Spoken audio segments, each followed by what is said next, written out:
commentator is Joe O'Brien.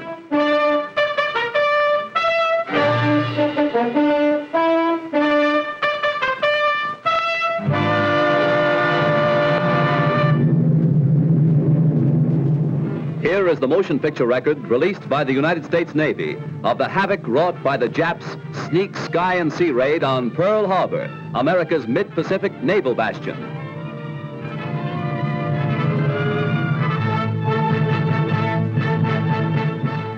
On December 7th, 1941, Japan, like its infamous Axis partners, struck first and declared war afterwards.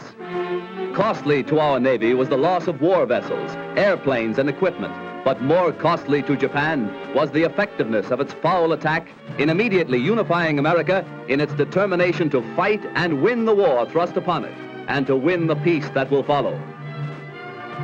The Japs copied their German masters in striking hard at airfields. Hickam Field, northwest of Honolulu, and the Fort Island Naval Plane Base were the first objectives of Japan's treachery.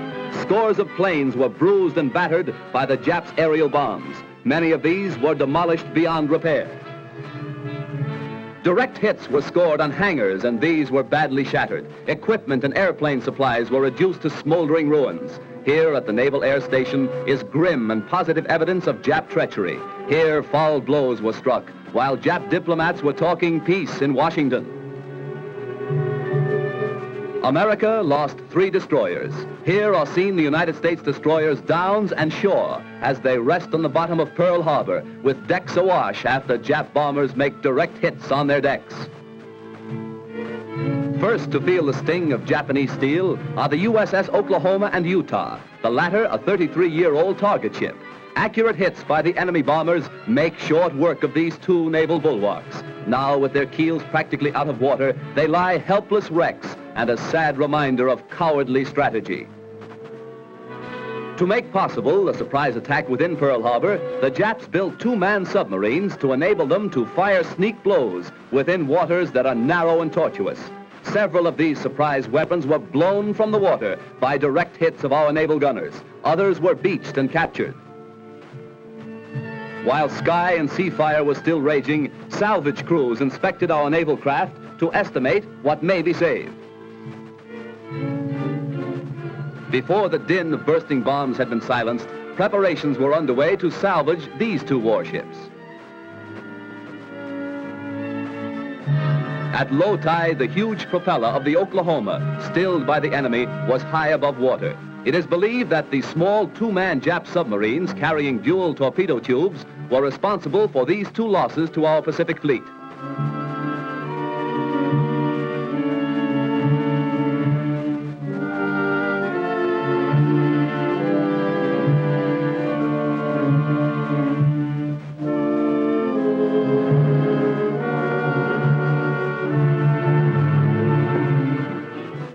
Here is the actual bombing of the mighty USS Arizona by Jap planes. These pictures were made by a fearless cameraman who thought nothing of his personal safety to make possible this record for all posterity.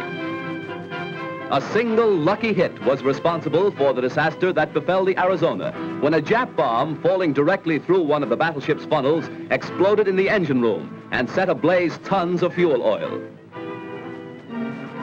Dense black smoke billowed to the sky as the massive control tower began to keel over. The Arizona's courageous crew stuck to its guns until the very end. Here was displayed heroism that will live forever in the glorious annals and traditions of the American Navy.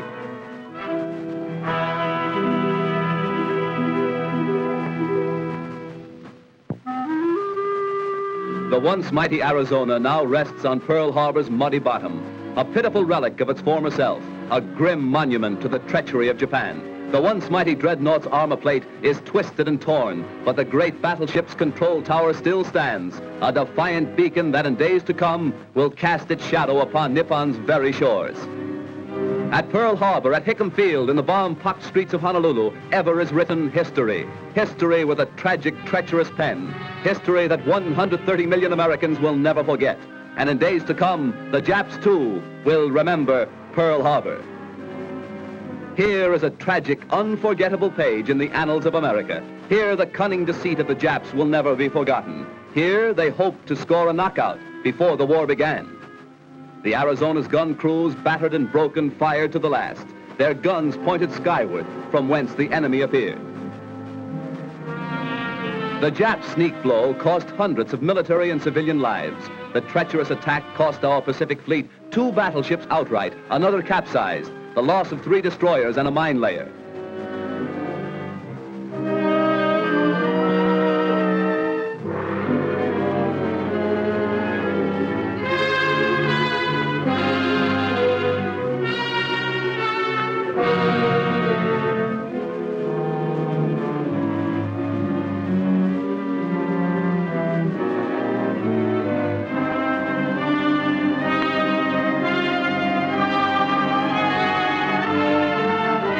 While bombs were still bursting and flames still pouring from our shattered naval craft, a light United States cruiser valiantly moves out to join the fleet and avenge Pearl Harbor.